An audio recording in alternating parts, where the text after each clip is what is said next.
Bonjour à tous. Le projet View Inside dans le Grand Bazar.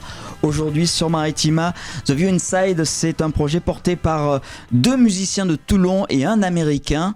Nous avons la chance d'avoir sur ce plateau un des Toulonnais. Bonjour Ludovic Briand. Bonjour. Comment ça va ? Ça va très très bien, merci. Merci d'être avec nous en tous les cas aujourd'hui pour nous présenter ce projet. Alors il y a toi, il y a Julien Boursin et le parolier producteur américain Matt Rohr. C'est exact. C'est ça.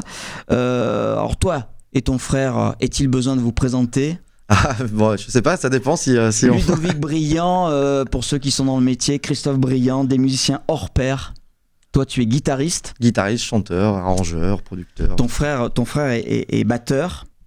Batteur, percussionniste aussi, conservateur de Cannes, etc. Chanteur, pianiste, il fait un peu tout aussi. Alors tu es l'horreur.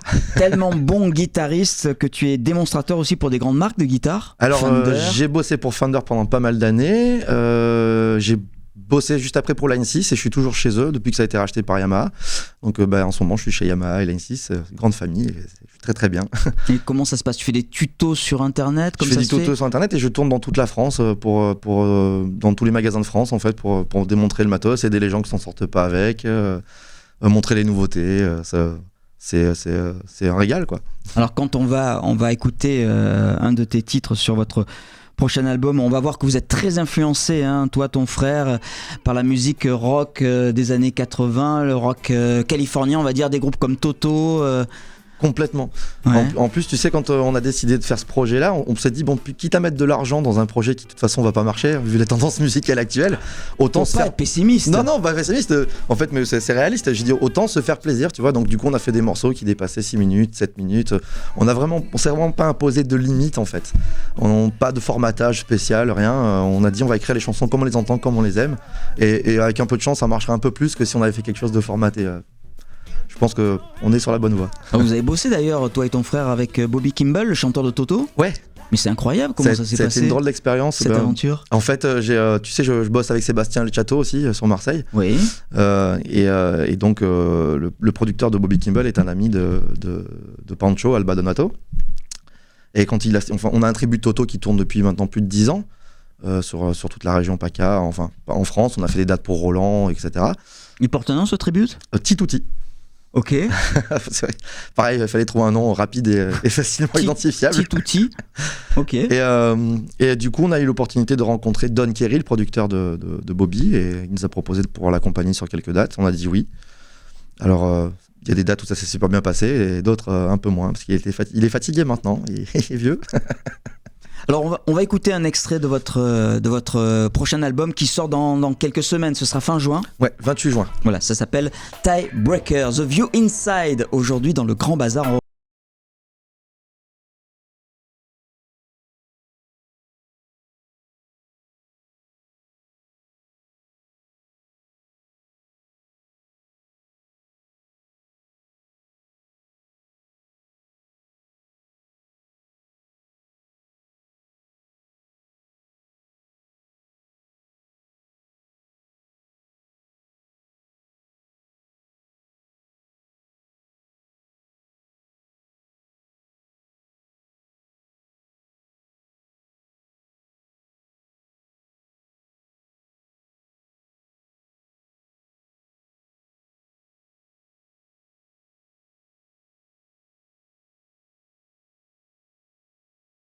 Tiebreaker, c'est vrai que ça a des sonorités, consonances très Toto, très rock, années 80. On a essayé de tirer un peu plus sur le Genesis et Peter Gabriel par rapport à Toto, parce j'avais d'autres projets, moi avant, genre Aphrodisiaque, tu sais, c'est un album instrumental qui tirait déjà beaucoup sur Toto l'éducateur.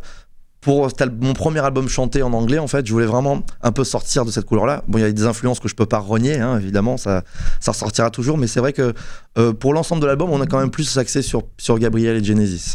Alors le clip a été d'ailleurs finalisé, on l'a en exclu là aujourd'hui. C'est ça. Il n'y a rien qui est sorti avant, ça fait des mois qu'on nous demande de balancer des trucs, mais on veut vraiment faire les choses bien du début à la fin. C'est-à-dire qu'on a vraiment pris le temps qu'il fallait pour écrire les chansons, le temps qu'il fallait pour avoir les bons invités, le temps qu'il fallait pour avoir le son mixé comme il faut, masterisé comme il faut. Et pour le clip, on a fait ça avec nos moyens à nous, mais on voulait que ce soit, ça fasse pas moins le quart, quoi, tu vois. Ça a été tourné dans le Var Un peu partout où on pouvait, en fait. Ouais. Et qui est le comédien qui joue C'est un comédien d'ailleurs Alors c'est Luc Arror, c'est le fils de Matt, okay.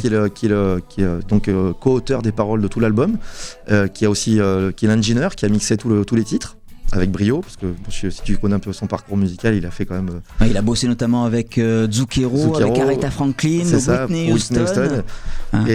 Julien Boursin qui est pianiste, qui a bossé notamment avec Christophe Maé. Comment vous vous êtes rencontrés tous les trois ? Alors en fait, Julien Boursin, je joue avec lui depuis plus de 10 ans, hein, c'est un peu mon frère, c'est un peu mon deuxième frère, on va dire. C'était impossible de pas faire un projet avec lui. En fait, ça fait des années qu'on essaie de travailler ensemble. Il avait déjà travaillé sur mon premier album Aphrodisiaque. En fait, ce qui s'est passé, à la base, j'ai rencontré Matt, enfin pas en premier, mais j'ai rencontré Matt un jour sur une session de guitare. Il a besoin d'une guitare pour un morceau. Et on a continué à parler comme ça. J'ai adoré sa science un peu à 80 américain, tu sais, du son, etc. Et on a toujours dit, ça serait bien qu'on fasse quelque chose ensemble, 1 fois, 2 fois, 3 fois. Et puis un jour, j'ai sorti une feuille, un papier, j'ai dit, on s'assoit et on démarre. Et il m'a dit, maintenant, là, comme ça. J'ai dit, maintenant ou jamais. Et donc, le soir même, on avait le premier titre de cet album, en fait. Ah oui, d'excellents musiciens qui bossent dans cet album. J'ai vu Simon Phillips, Greg Bissonnette. Ouais. Donc, The View Inside, c'est un projet international. Ah, absolument. À la base, c'était pas prévu mais on s'est dit que si on faisait de très bonnes chansons, on pourrait peut-être aller frapper comme vu la tendance actuelle musicale, tu vois, on pourrait peut-être frapper à des portes si on avait un projet sérieux, vraiment très sérieux. Et donc on a commencé par contacter John James, qui est l'ancien choriste de Toto sur la tournée Tambou. Moi j'avais déjà travaillé avec Greg Bissonnette sur une tournée de démonstration Mapex justement, donc je l'ai contacté, il a dit oui tout de suite.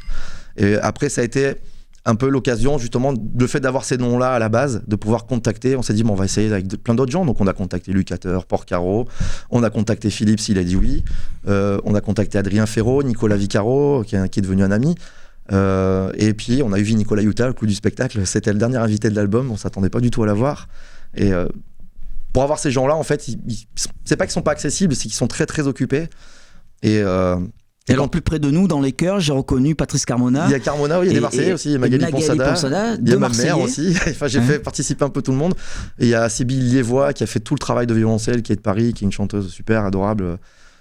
Camille Briand qui a fait les violons. On a pris des bassistes locaux, Serge Arez, François Gomez qui est de Marseille aussi. Et cet album, vous allez le porter comme une comédie musicale dans quelques mois ? C'est pas vraiment une comédie musicale, c'est plus un spectacle. Un spectacle un peu, tu sais.